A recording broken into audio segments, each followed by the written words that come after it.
They're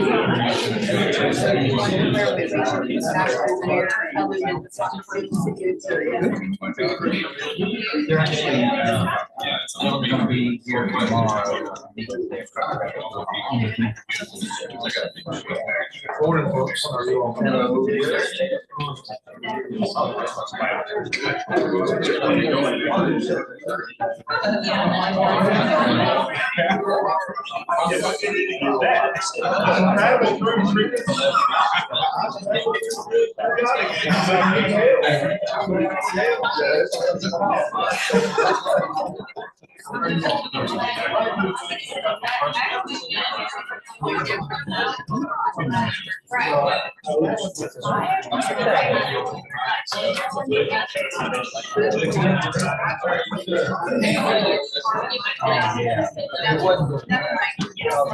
Any questions?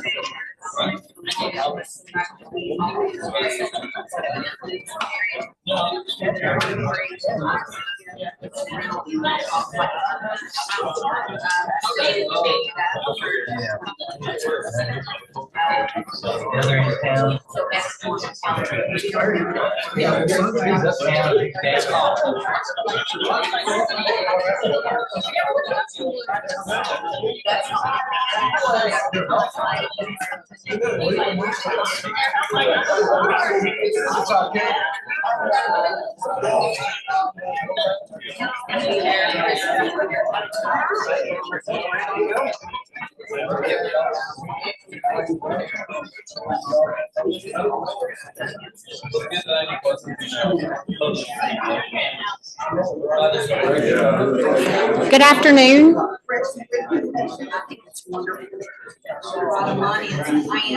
Can I say it again? Good afternoon.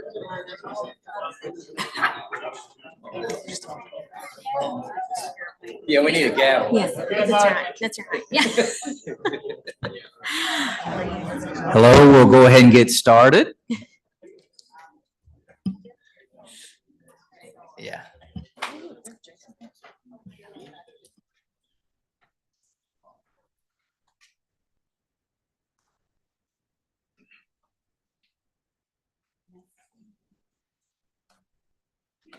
Good afternoon. We'll go ahead and get started.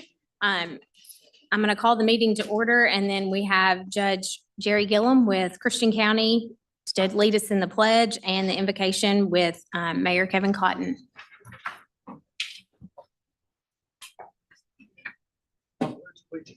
To the flag of the United States of America and to the republic for which it stands, one nation, under God, indivisible, with liberty and justice for all.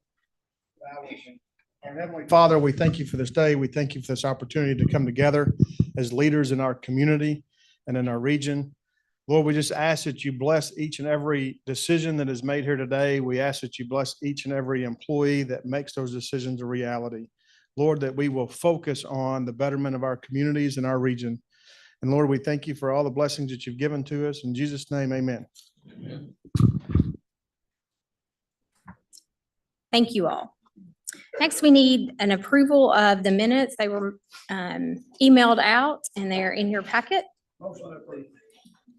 Thank you, Mayor. Second. All right, Judge. All in favor? All right, motion carries. Next, we have Mayor Kevin Cotton to give our financial.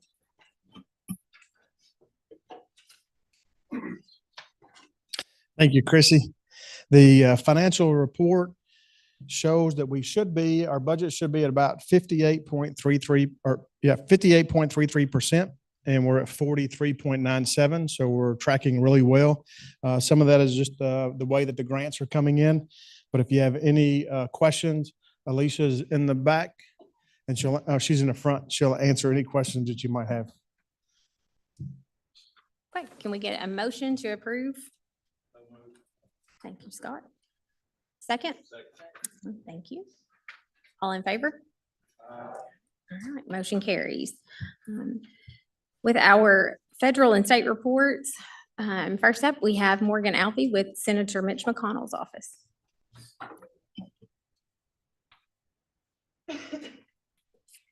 Good afternoon, everyone. It's good to be back in person with you all. I was just telling them that I think it was actually last September, the last time I was in person, because you didn't have an October board meeting.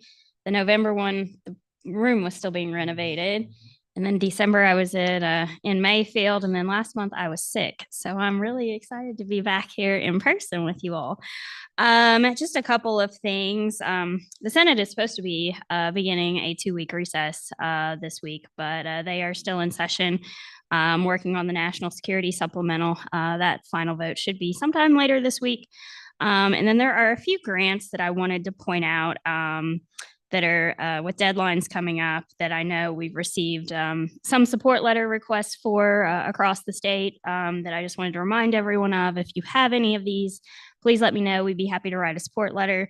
There's a couple of DOT grants. One is the RAISE grant. That's February 28th in the Bridge Investment Program. The planning grant is February 19th, and then the actual project grant is March 19th. And then a couple of FEMA grants, the FEMA BRIC, which is hazard mitigation efforts, that's February 29th. And then the FEMA Assistance to Firefighters grant, which I know is a very popular grant that there's usually a lot of applications out there for.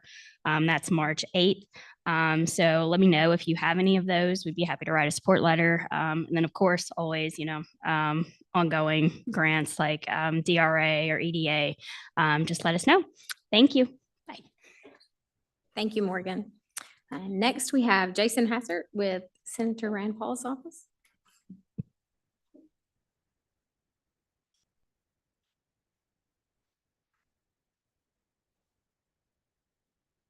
Pleasure to be here. Like Morgan, I haven't been here in a while either. I had a stroke at the end of September, unfortunately, but I'm feeling much better and glad to be back out and about for Senator Paul. The senator is working hard in Washington. He is very concerned about the foreign aid bill that is coming up. Since he was elected in 2010, he has always talked about foreign aid, that we really need to look at how we invest that money internationally, because we also need to be spending money at home on infrastructure and our military and other things right here at home. And so he'll be speaking out more on that today in Washington. The senator's Bowling Green office unfortunately had a fire in August, and that will now be reopening here in the next few weeks. So if anyone, we've continued to work on casework, but if there's anyone that you know that needs help with passports or grants or other items, that is going to be fully operational again. And we're looking forward to having that office open. So I'll look forward to visiting with people after the meeting, and it's good to be back. Thank you. Thank you, Jason. We're glad you're back and well. Next, we have Austin Weatherington with Congressman Comer's office.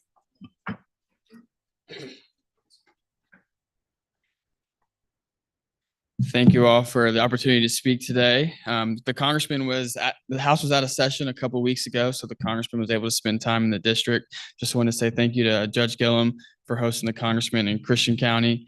On some legislative news, the Congress passed a third CR for the fiscal year 2024. The new measure extends the laddered approach, with the first set expiring March 1st. The CR would also extend several expiring policy deadlines to March 8th. There were several grants that were mentioned. If we can be of help in writing a letter of support, please let us know or be helpful in any way. Look forward to hosting you all in DC in March. And Jason, we let the Capitol Police know that Mayor Cotton will be in attendance. So they're very much aware. But if we can ever be of help, I just didn't even let us pay him know. to say that. Thank you, Austin. Mayor, I didn't even pay him to say that. All right, and we have Alex Cottle with Governor's office.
get those included in those clearinghouse comments. You will notice that a lot of those projects are for water and sewer infrastructure projects. They are the cleaner water funding clearinghouse that is required for those cleaner water projects. Kyle's been sending out a series of emails requesting information from you all on those cleaner water projects. KIA has requested our assistance in getting those projects through the confirmation phase with their assistance agreements so that this funding can be allocated by the end of this fiscal year, preferably before.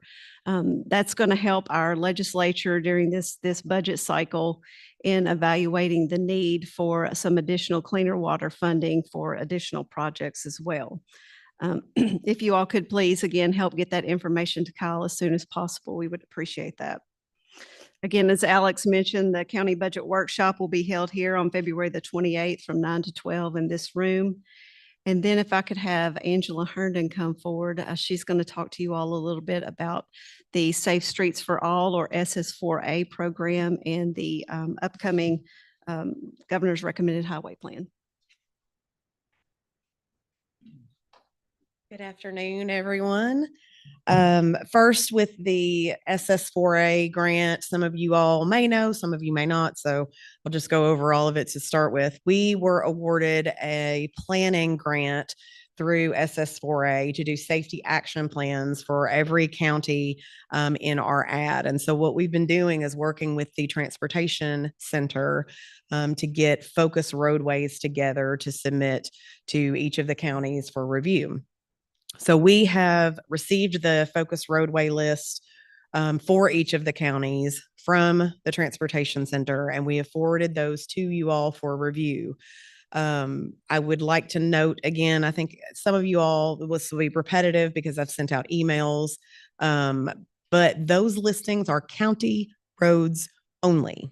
So if there are state roads or if there are city streets within your counties that you are aware of have safety concerns that we may want to make sure get included in these safety action plans as we move forward, please communicate. If you're a mayor, please communicate with your judge, please communicate with me. If you're a citizen member or whatever your role is in your community, don't feel bad about emailing me if you think somebody already has. I want to make sure when we formulate those safety action plans that every single road, street, highway in our counties are covered, because if we ever get the opportunity to go back and ask for construction funding through some of these grant sources, I want to make sure that those roadways are in our safety action plans.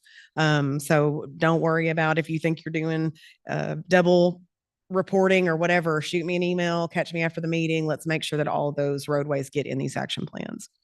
Another thing that we're going to be doing is every county has a designated person that's going to be doing data collection. So we are working internally to get the equipment that you're going to need for the vehicles so you can get out and do some of the data collection. There will also be a training here very soon, probably in the month of March, where whoever is going to be doing that data collection for your county will come. And I'm not sure if it will be here yet or if we're going to do a combined training somewhere close by, but that will be something that will need to be attended as well, so you can learn how to use the equipment and do the data collection in your county. And so we're working internally to get that information, or get the equipment and supplies that we needed purchased. That really is all that I have on the SS4A, but if there's something that I may have missed, or if you have questions, Judge? While you're there, I'd like you to speak on your proposed transportation meeting. Yes, sir. I have that on my list of things. I sound like a broken record if I keep talking about it, but I need everybody there for that too. So we'll move on to that. I do have a tentative date, which is more than it is penciled in. I really would like for it to be on this date, but the 27th of this month at this location at 10 a.m. If you are a member of the Transportation Committee, I need you to be here. We are trying to make some amendments to our bylaws to make it a little bit easier to get quorums for the meetings so we can conduct business. Our current bylaws don't really allow for digital voting or anything like that. And we have 49 members. So even just a regular quorum is a lot of people to get together and kind of coordinate those meeting dates. We're trying to make some adjustments too, to make it where judges and mayors can have designees instead of attending in person, because you all are busy. You're in meetings all the time. So if there's someone that you can designate, we're hoping to be able to make those changes. But with our bylaws, we have to have a 2/3 majority vote. So not just a regular majority, it has to be 2/3. So that's why I need so many people. And actually, I have my notes right here. I currently have 18 people committed. I need 14 more. So if you all have not sent in your yes, ma'am, I will be there email, catch me after the meeting, shoot me an email. But if you are a planning commission representative, a chamber representative, a mayor, or a judge, or an at-large member, I need you to be there for that meeting. So Judge, thank you for that reminder. It's very, very important that we get those people there for that date. Well, and Angela, sorry to interrupt No, you. yes, sir. But Judge Smith did make a great recommendation for us to look at possibly having those meetings on board meeting days. That's a lot. We are going to look though at having the Water Management Council meeting and the Transportation Committee meetings on the same day, and then having lunch in between. So we'll be looking to do that in the future to hopefully help with scheduling. But one of the reasons why we want to have this transportation meeting as soon as we can, not only with what Angela has talked about, but also, and I'm going to talk a little bit more about this here in just a minute, but several of us will be traveling to DC here at this time next month. And one of the things that we want to talk about is I-24 and the expansion of I-24, and make sure that we're all on the same page when it comes to those talking points for whenever we go to DC. So Judge, did you want to say anything else about that? Well, that's the reason we're doing that, short notice, but really the governor's proposed transportation budget has some study money in it for 25. Hang on just a minute. There we go. Sorry, thank you. The governor's transportation budget had proposal for study money of $750,000, I think, Martha Jane, that was going to be available. So I would ask you that you can, talk to your legislators about keeping that in the process and keep it done. I mean, I know Tennessee's doing their thing, and maybe this is just because of kind of a push for that, but we all know the real problem. And so we'd hate for that to be knocked out at this point in time. So kind of the timing of Angela's meeting, along with contacting your legislator about, making sure it stays in their version of the transportation budget. And I'm hoping that Stan from Clarksville MPO will be able to be here for our meeting too, because he can kind of update us on what's going on down on the Tennessee side. And then I sent out emails this morning to all of the district folks just to ask them to have somebody here, so maybe they can provide us with some updates too.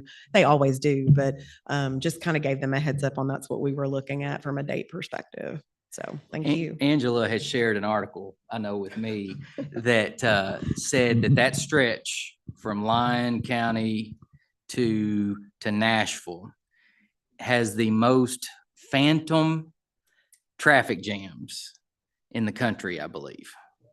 And so I think the article was the two most widely despised interstates in the United States. One was I-40, one was I-24. So, and there's been several articles about it, but yeah. It was one of those things that was like, okay, I'm glad we're working on this, because it's not just a problem that we see. There are other people that see this problem too. Angela, sorry. It's me. Along with Lee Wilson, we have sent out some information requests to Keith Todd to get numbers for those counties from I-69 and Lyon County all the way to the Tennessee line for different traffic counts, also across the state, to try to compare. And we hope to have that by the transportation meeting and also before we go to DC. So if you have any of that information, or any of your regional transportation engineers or directors have that information, please forward that on so that we can get that compiled and be able to present that. And the only other thing that I have, does anybody else have anything else? Okay. The only other thing that I have is that you all should have received a couple of things from me via email. One is just the link to the recommended highway plan for your review. And then I took each of the counties and separated them out with their projects.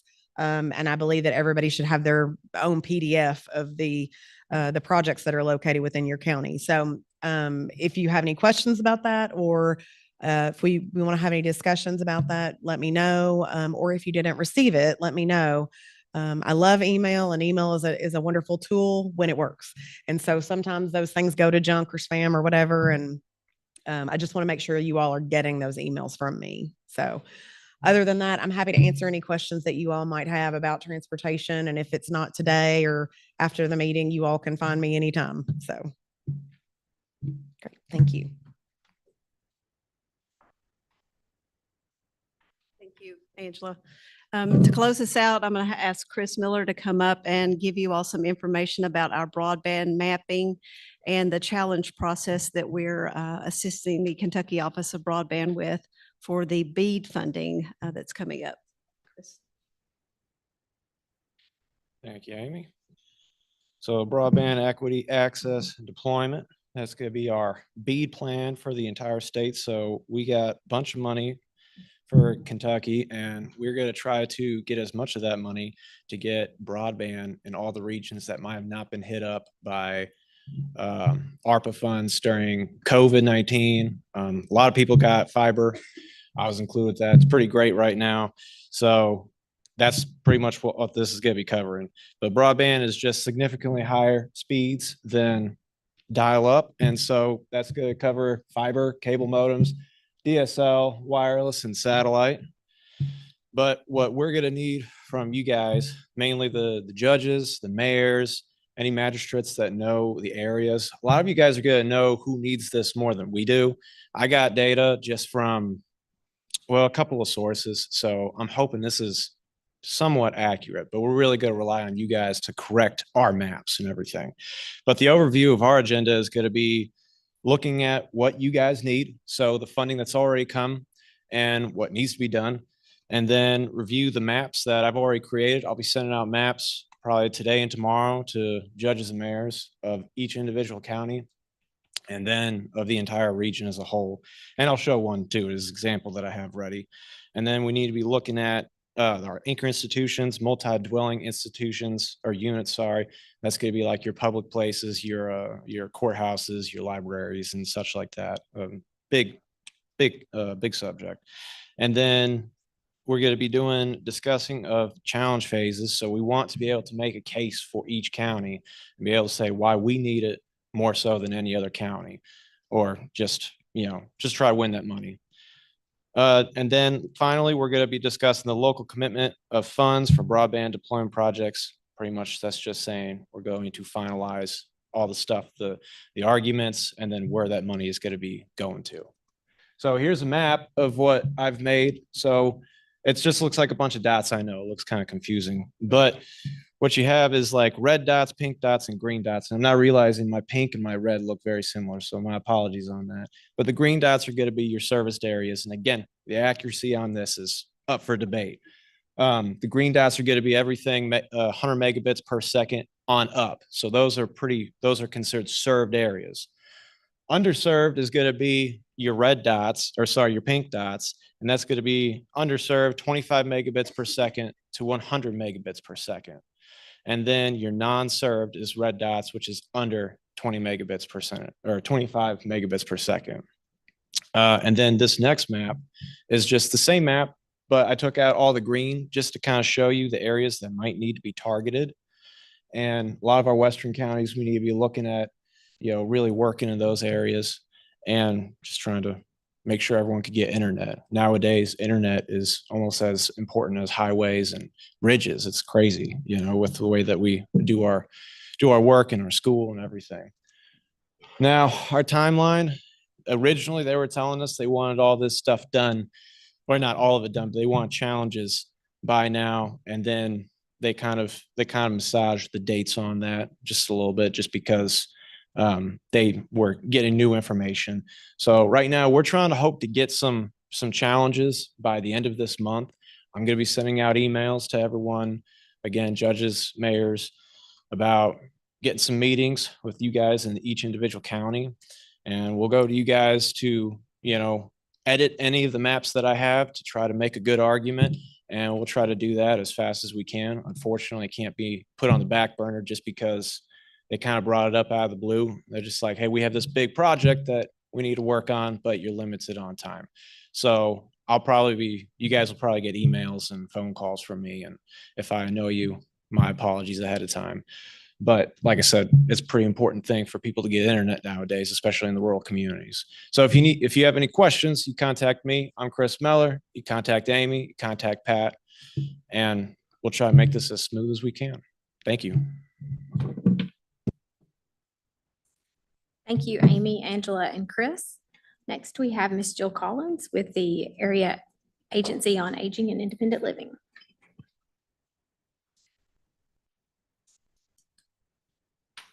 Good afternoon. I'm going to start off by giving you just a quick update on our area plan updates. And so the board approved the area plan for fiscal year 23 through 25 a couple years ago. And so this year will not be a new plan. It will just be updates. And these will be due to our Department for Aging and Independent Living on April the 1st. And you can see that those are listed here. These updates just kind of include our budget updates, our staffing updates, council membership updates. And so when these are submitted, they will go on our website. Our area plan is posted on our website, and you'll be able to see those updates once they are submitted and approved.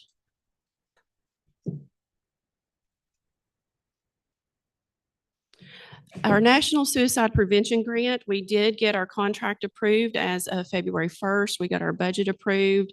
And so that's going to be a 3-year grant working within the community and at the state level and at the federal level on suicide prevention. We're going to be focusing on adults age 60 and over. Our next step on that, now that our budget has been approved, we'll be hiring a prevention task force coordinator for the grant. I'm currently working on the scope of work and the job ad. We're looking for that to be a contract position. So we should be able to have that posted here within the next couple of weeks. And the anticipated kickoff for the grant is May the 1st, when we will actually have our first set of meetings and begin working with our community partners at the local level. Other AAA updates I need to make you aware of include our monitoring for our current fiscal year. We just went through our monitoring by our state unit on aging, and all of that information was submitted to them on January the 24th for review. They did not come on site this year. It will all be completed desktop. So that was submitted. And once we get the results from that, then I'll be able to report those back to you. We are also currently conducting our subcontractor provider with PeADD Allied Community Services and Kentucky Legal Aid. Those monitorings will be conducted between now and May the 24th, as well as on-site monitoring of our meal routes and client visits. The Department for Aging and Independent Living, which is our state unit on aging, they've hired a consultant group to hold community forums across the state, and most of those are going to be held this month. Ours is going to be held on February the 20th. I don't have any details on that. They told me today that they would send that by the end of the day. I'd hope that we would have that by the meeting time today. But this community forum is going to address a needs assessment and where we go moving forward for the state plan for the delivery of aging services and independent living services for Kentucky. So I'm hoping this afternoon that I'll have the details on that, such as the location and the time, and I'll make sure that Melissa is able to communicate that back out to the board through the email. It'll also go on our website. So if you're interested in attending and being there to represent your county and talk about what you feel the needs are for your aging population, then we will have that information available to you to participate. And if anyone has any questions about anything, just feel free to let me know. I'll be available after the meeting. Thank you. Thank you, Jill. And next we have Tammy Hyde with the West Kentucky Workforce Board. Thank you. Good afternoon. In your packets, there's some information on the current labor market. You can see the Kentucky unemployment rate is at 3.8% as of the end of December. And for our local area, which keep in mind, we do cover 17 counties in the workforce board. So overall, our local area unemployment rate is at 4.1%. We've had a few layoffs in January, so those will be reported at the next time. We have several workforce staff today who are on Fort Campbell. They have been working with community leaders from the Paducah area with the Military Affairs Group, discussing opportunities that they might have to broaden outside of the Christian Trigg Todd County area where they have currently been working. So we hope to see what those plans are and looking forward to working with them as we move forward.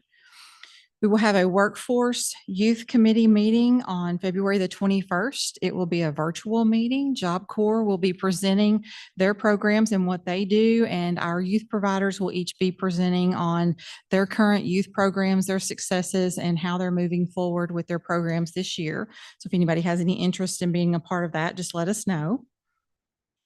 The Education and Labor Cabinet is having a Digital Equity Summit on February the 26th and 27th. That will be in Louisville. This is a part of the governor's top priorities through the Better Internet Plan. They've asked that each of our local areas have representatives available to discuss the plans on implementing the technology and the strategies for that and how we can improve our local areas. So once we come back from this, we may be reaching out to you all to see how we might be able to do this, and we'll be working with Chris on any ideas that we come up with while we are there. The next workforce board meeting will be March the 20th at 10 a.m. at Lake Barkley State Park. So if anyone is interested in attending that, please let us know. We'll be glad to have you. This year, they have announced there is a National Library Week. It will be April the 7th through the 13th. And there's a library job fair initiative taking place during this full week. Crittenden County Library, in conjunction with Fred Stubblefield, will be having a job fair on April the 12th. And I'm sure they would love any participation that you all might want to show up and help or attend, or if you have local libraries that have an interest in doing this, please let us know that. We were only notified that Crittenden County had applied to be a part of this, but we're glad to help anyone in this initiative if you have an interest. And then the last thing on my list, Reagan Wan has been employed with the Education and Labor Cabinet for several months now. And on February the 1st, she was promoted to Deputy Executive Director of the Career Development Office. So she oversees the unemployment and reemployment pieces of the Workforce Cabinet. So thank you. Thank you, Tammy. Moving on to new business, the monthly Code of Ethics report. We have no issues to report. And so next we have our guest speaker, and we are pleased to have Mr. Eston Glover with the Penny Ryle Regional Energy Agency. Eston is definitely no stranger to our group, and we're happy to have him here with us today to give an update on the important gas line, which will serve our areas throughout the region. Thank you a lot. I really appreciate being here today. You know, I've worked with a lot of people in economic development and the industrial development type materials, and Jason, Amy, and all the folks at PeADD. We just get great service. We really appreciate what this board does in leading the organization to do a good job of serving their communities. I'm a regional thinker. PeADD is a regional activity. So I appreciate everything that's done, not just on the projects that I've been directly involved in. My background, for those of you that don't know me, I was manager CEO at PeADD Electric for many years and served at PeADD Electric for about 35 in one place or another. But I want to talk to you today about PeADD Regional Energy Agency. Now, this agency came about because when Novelis came to Guthrie, part of the deal was that we would have gas for them. And we don't have much gas in southern Kentucky, all along the border of the Tennessee line. And so in that process, which was we started working on it 11, 12 years ago, we have developed an organization, and we have a 7-member board, and we're represented by different people of the community. we are able to serve any unserved or underserved areas anywhere in Kentucky. We can't go to another state, but we can take a tap to the state line. The state can pick it up there. So we're an intrastate type organization. And that there's not any limits in Kentucky except if it's presently served and served to the capacity that their industry needs in that community. Guthrie and Trenton formed an interlocal agreement, and I think most of you all have heard those terms in this room. They formed an interlocal agreement and established our board. Now, our board is established, and we have all the rights of a municipality. So we have the rights of eminent domain. We have the rights of being able to go in and take care of getting a pipeline in for the area. We really patterned this after, part of you all are familiar at least with the Logan Todd Water Department and the things that they've done and how they've worked as a team, as a region. And that's kind of the way that we've tried to form and make this organization work. We're not a FERC regulated line. We have to meet FERC specifications, but they do not regulate our line. We are a municipality, so we set our own rates and we set all the guidelines and the policies for ourselves. Now, safety is always going to be governed by the Public Service Commission of Kentucky, and we want that. That's a highly important part when you're doing this kind of business. We operate as an independent municipality. We can sell to industry, we can sell to businesses, we can sell to governmental entities, we can sell to homeowners, we can sell to farmers, and we can transport. If they want to buy their gas somewhere else, we can transport that gas product through our pipeline to them for a fee. So we've got options there to be able to meet any gas needs that are in our Southern Kentucky region particularly, but we've already gotten calls outside of our region going east from where we sit now that says they would really like to have some gas and want to talk to us. Of course, our main desire right now is getting this pipeline in. And we're going to start at Lamasco. It's a 53-mile pipeline. We're going to start at Lamasco right at the edge of Lyon County. We're going to follow I-24 basically on the north side of I-24 until we get to the Tennessee line, right close to the rest stop. And then we'll go by the state line, then into Guthrie. That would be our 53 miles. And anybody along that line that we cross their property, we have gotten all but in the 20s left of the property owners. We've paid $4 a linear foot. If you're 5,000, I mean, if you've got a mile of right away there, if you've got a mile that we're buying from you, you're going to get to like $20,000, 20,000 plus. So we've done that up front. Everybody has gotten their check within 10 days. That was part of our deal. We have agreed to do things on their property that helps get around a pond or the favorite tree or a barn or those kinds of things that they really don't want us to go in their way. We've agreed to work with those individuals and try to make that work best that we can for them. Now, the individual homeowner, if they want to tap, or the business, if they want to tap, they can buy it when we're putting in the line at the cost of the material. We'll put it in for free. Now, if we've got the line hot, it'll cost a whole lot more. In fact, about 5 times more to get that put in for them. So it's a thing that we need to do up front with our landowners. Save them a lot of money. And we're hooking on to 2 30-inch pipes that are owned by A&R. A&R is the largest North American pipeline company that we have in this country and Canada and Mexico, as far as that goes. They come from the Gulf, go to Canada. They also have a main route to Pennsylvania. So they've got gas flowing both ways. If they need to come from Pennsylvania, they can come down the line to us. If they need to come from the Gulf, they can come up. So we've got a real good feed there, and you'd be able to tap onto both lines if there was something wrong with one of them, that they needed to run it all through the other one. A 30-inch pipe will cover take care of a lot of material to be passed along in the pipe. We're asking each landowner for a 30-foot permanent right of way to be able to do inspections and to be able to repair or maintain anything along that line. All we ask is that they don't build any permanent structure or plant any trees on top of the line. They can still farm it. It's within 30 feet of the fence, which is, if you're going to put it in a farm, you want it as close as you can to the edge. That doesn't please all farmers. I want you to know that.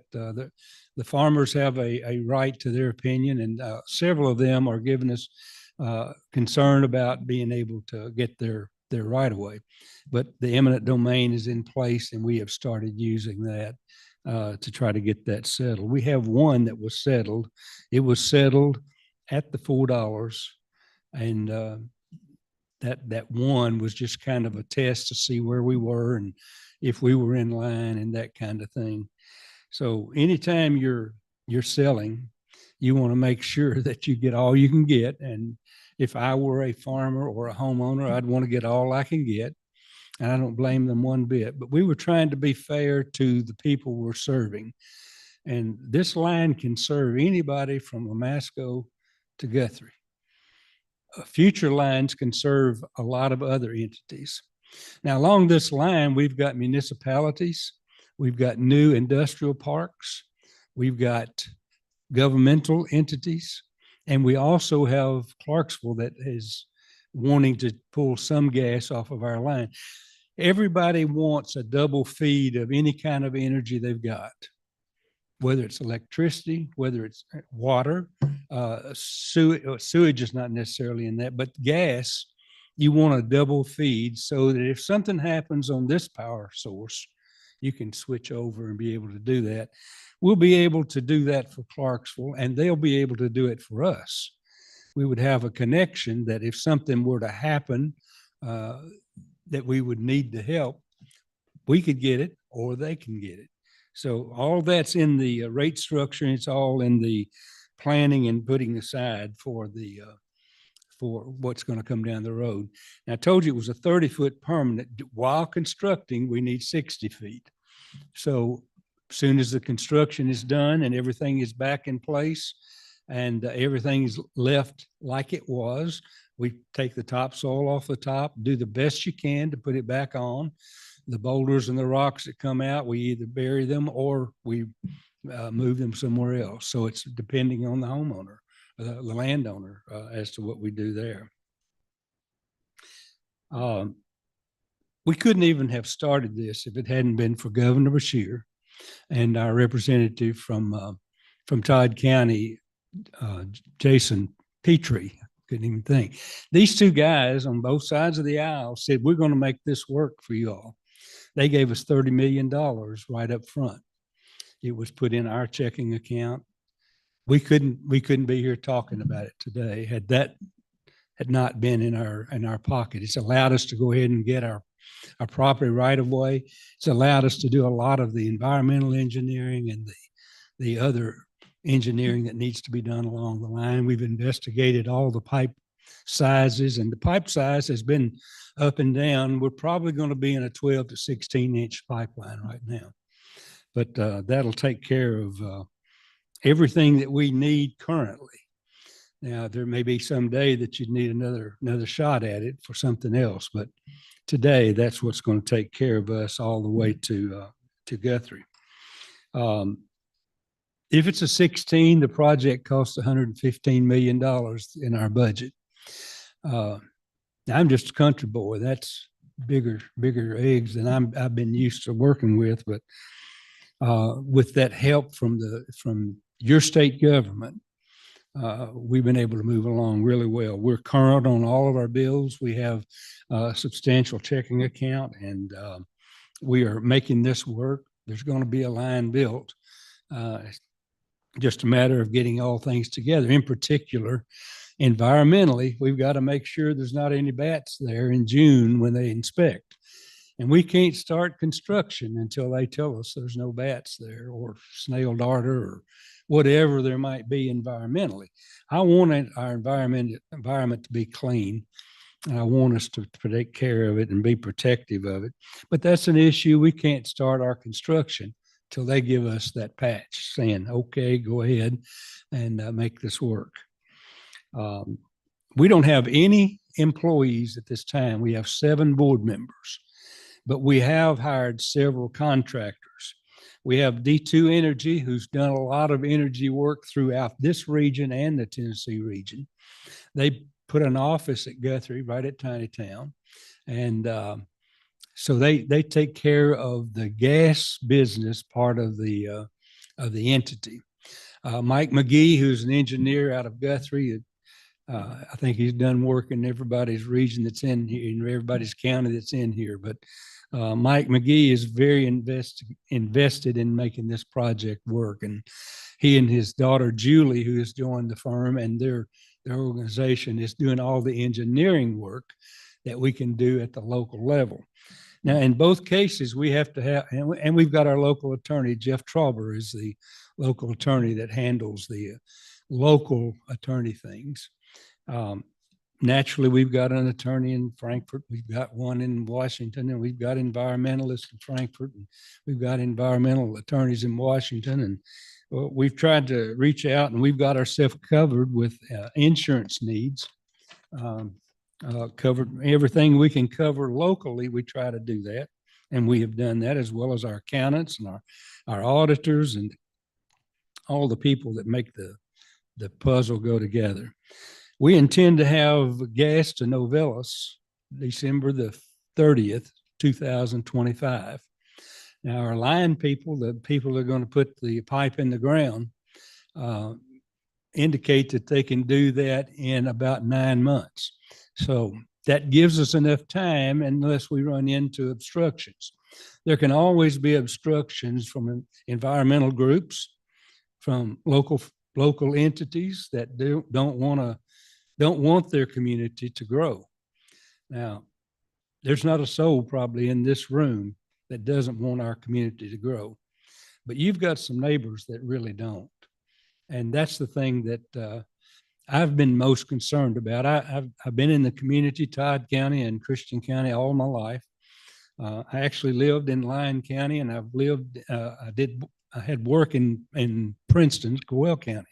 So I've been across the region, and I know that we can make this work. I know that we can move forward with it, and I am glad to be able to work with the community. But I recognize I've got friends that don't always agree with me on these kinds of things. And it bothers me a lot that we have to condemn anything that belongs to anybody, especially my closer friends. But that's part of what we have to do. We've got there is no gas line on Southern Kentucky along the Tennessee border on past Glasgow and even over there that far. There's no gas that's available. We want to make that change. Our industry require it. Our industries require it. Our business and farmers need it. Neighboring counties want it. And we'll be able to sell or transport gas anywhere along this line. And we can make tributaries. We've already got plans to make tributaries going to areas or pockets that can justify a line coming to them. It's kind of like when you got county water. You got to have enough people along that line to make it pay. But that's our goal. Someday there will be an employee. I don't know if there will be employees, but there will be an employee to run this, because I'm just, this has been pretty time consuming for an old man. I've been retired now for about 8 years, and pretty time consuming, but it's something I've got in my heart to do. And I just appreciate the help, Jason, that your organization has done for us all along this line. I'll be glad to try to answer any questions. I'm not an engineer and I'm not a gas guru. I remember I sold electricity. I get that sent to me several times a week too. Any questions? I'll be glad to try to answer them.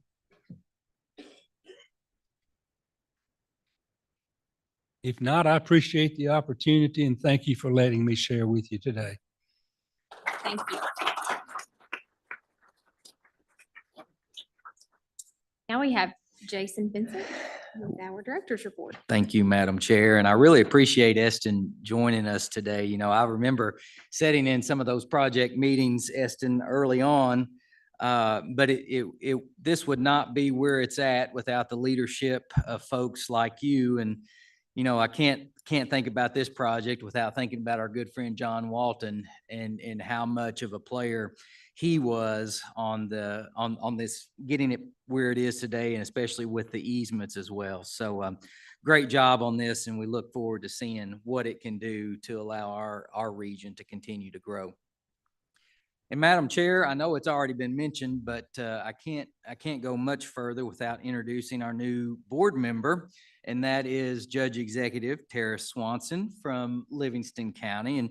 And Judge, I know you've hit the ground running so far. I've seen photos of you in Frankfurt already, and I know you'll be joining us in DC here pretty soon. But I did want to let you know that every person in this room stands ready to assist you with anything that we can do so that you and Livingston County can be successful. So let's give her a nice welcome to the board.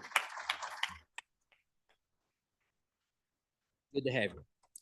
So I know that many of you all are keeping a close eye on the legislative activities that are going on in Frankfurt. In your packet, I have placed the PeADD's legislative priorities. And when I talk about the PeADD's legislative priorities, I'm talking about the state network PeADD group with the Kentucky Council and what they are focused on this legislative session. Many of those items are budget related.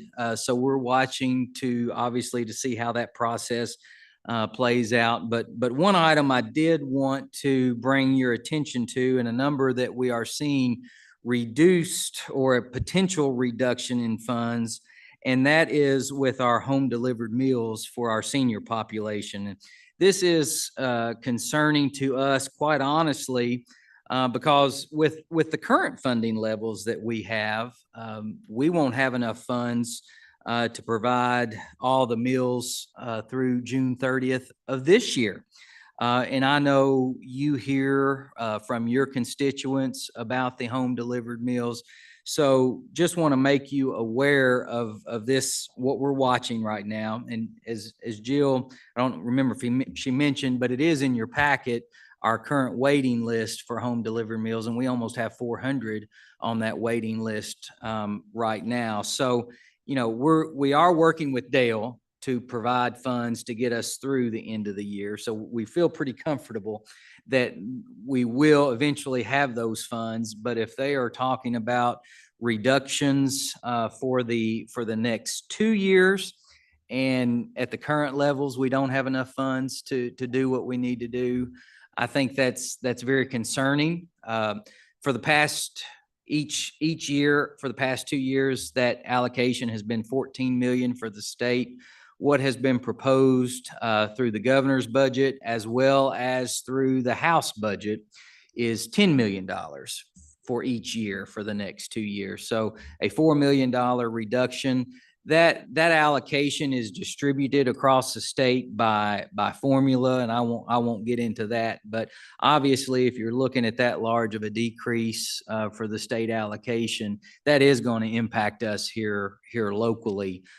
With those home delivered meals. So as you are speaking with your legislators, this might be something you want to remind them about to see if we could at least get that to level funding for the next 2 years. On that same topic, I did email everyone a couple of weeks ago, but it is in your packet, and you'll find information about the PeADD Day that's taking place in Frankfort this upcoming Thursday. Some of you all probably recall the legislative breakfast that we used to have. This year, we did decide to make it just a little bit different format. It's going to be more of a come and go lunch event there in the annex cafeteria. We are providing lunch for all of our legislators, and then any of you all that would like to join us as well. I do have some tickets. So I know a few of you have let me know that you want to attend. But I have lunch tickets up here, so see me before the end of or after the meeting. If not, we'll get those to you on Thursday. Thursday is also the day of West Kentucky Thank You Night there in Frankfort, so I know several of you may be heading up for that. If you're going to be in town, join us for lunch. One of the things that was talked about at our Christmas board luncheon, and we've talked about at previous board meetings, was the Murray State University Vet School. That has seen some movement last week. I think Dr. Jackson and Dr. Parr, they were in Frankfort last week and presented to the Ag Committee their proposal. It did pass the committee. I'm not sure what the schedule is to go before the floor on the floor of the House, but we will be keeping track of that, as I know this is a priority for everyone in this room. One other thing I wanted to bring up legislative wise, and I know that this group has already spent some time in Frankfort talking about this, and it's one that we've talked about in this room before, and that's the water situation in Marion and Crittenden County. And I asked Judge Newcomb if he would to give us a brief update on this project. And Diane, I didn't have your cell phone, so I didn't get a chance to call you before this meeting, but you're welcome to jump in. You are welcome to jump in during this as well. But Judge Newcomb, if you want to, we've got a microphone right there for you. If you want to come up here, however you want to do it. Just give us an update on what's going on with the situation there in Crittenden County. Were you able to get those pictures, Jason? We did. Okay.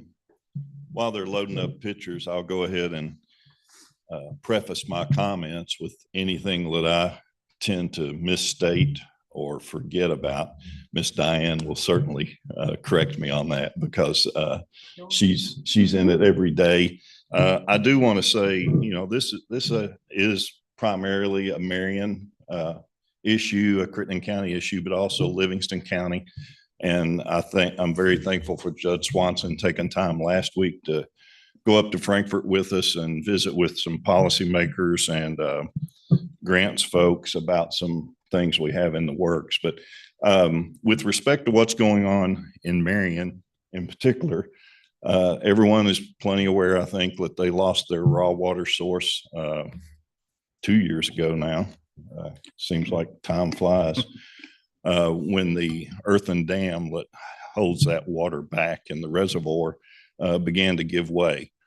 And to save that earthen dam from completely deteriorating and washing out, a decision was made to cut the levee on the upper end and release enough water to take pressure off of that dam to keep it from totally eroding from the center out. Maybe I should have stayed at my seat. But this picture you're looking at here is some work that has begun already to start to make repairs to the earthen dam. This is the beginnings of what will be a coffer dam, what will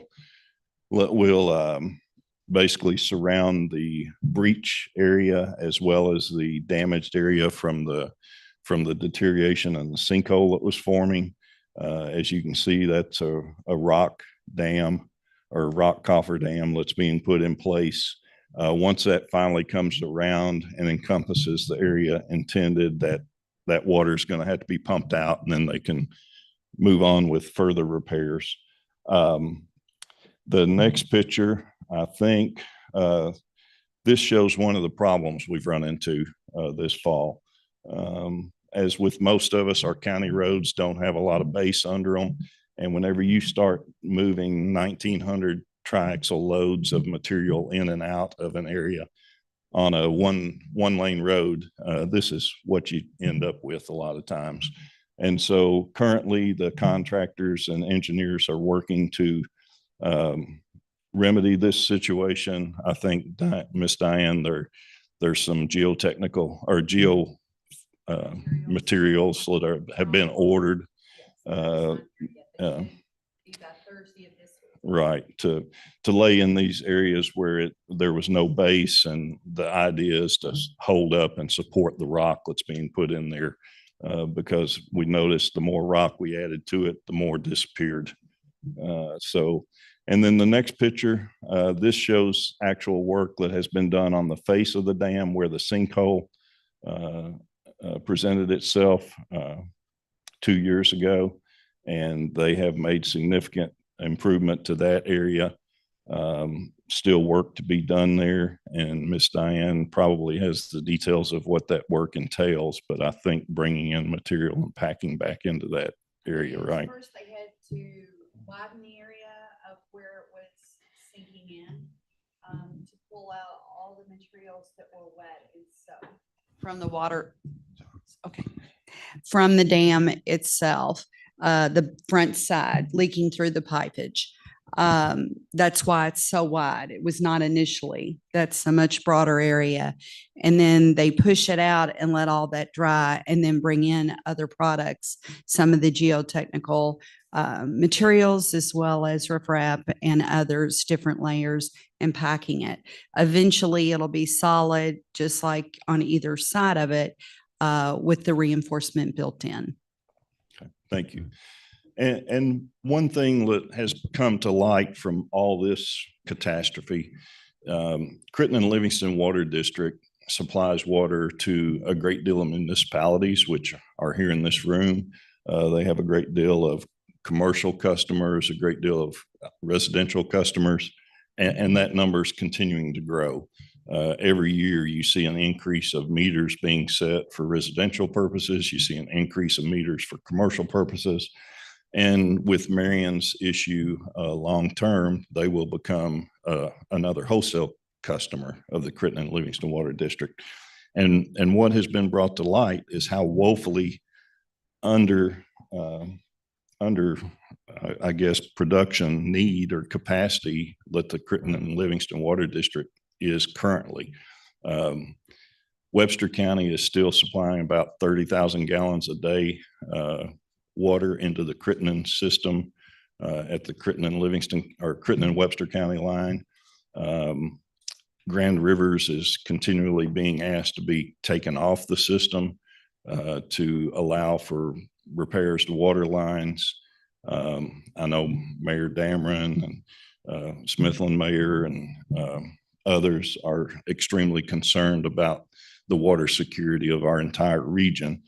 And as a part of this, it has become very evident and clear that Crittenden and Livingston needs an expansion as well. And so that is an ongoing process at the same time this. These repairs for Marion, it's estimated that this will hold up for about 4 years. Unfortunately, the expansion to Crittenden and Livingston is at least 5 to 7 years away. So now we're concerned about what's going to happen to Marion between the 4th year and the 7th year, if it takes that. And of course, all these are based on engineers' estimates. But it is a serious problem. And again, I thank Judge Swanson for her help and all the other municipal customers of the Crittenden and Livingston system. It's a big undertaking, big job. But at this moment, we're in the process of doubling the capacity for Crittenden and Livingston water system. That system currently operates their treatment plant about 24 hours a day on average. I don't think you can get much more out of a plant than that. Best I remember, there's only 24 hours in a day. And that's unsustainable. So it's really a concern for everybody that's taking water from Crittenden and Livingston water system. So with that, what's that, Mayor? update over on upgrading the treatment facility there at the water plant 10, Yeah. 15 years ago. Yeah. So So anyway, anybody have any questions? Be happy to answer any if I can. If not, I know Miss Diane or maybe Judge Swanson could, or one of the other mayors, but one of the other mayors may have some comments. Yes, sir. Has the amount of rainfall, excuse me, has the amount of rainfall that's come in the last year at least improved the situation at all? It has, with respect to Marion's situation, because they are able to hold some water in that reservoir. Obviously not near the amount they once did, but the rainfall amounts has definitely provided some help and some relief in the amount of water that Crittenden and Livingston has been asked to supply to Marion. In fact, I don't think Crittenden and Livingston supplied you with any water since September or so, right? Well, actually, the very end of October, okay. There's been no pull at all. Yeah. So, right. And that's why I bring up the point, had it not been for Webster County pushing water into Crittenden, the rest of the system would still be in a lot of trouble. Because Marion hasn't been a demand on the system at all for several months now. Okay. Anything else?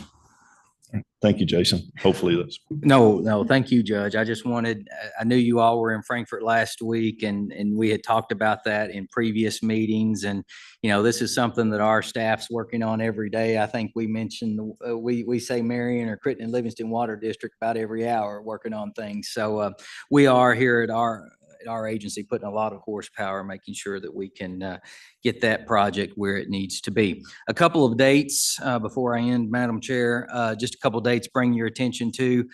Judge Whitfield, Chair of the West Kentucky Coalition, has called a meeting of the West Kentucky Coalition, and that's going to be on March the 1st at the Lyon County Convention Center. The agenda and everything is coming your direction in the next couple of days, but just wanted you should have already at least the mayors and the judges, you should have received an email from me to save the date on the West Coalition meeting. And then finally, next month at this time, 17 representatives from the Pennyrile, which I think is a record number of attendees, will be representing you all in DC, meeting with our congressional folks. And so what that means is with 17 people being in DC, we'll need to cancel this meeting, Madam Chair. And so the next time we will gather will be, as a board, will be in April. Those judges that are tied to the West Kentucky Recycling Group going to meet right after this in the executive conference room. So if you are part of that group, just know to head on over there after this meeting. And Madam Chair, unless there are any questions, that is all I have. Any questions?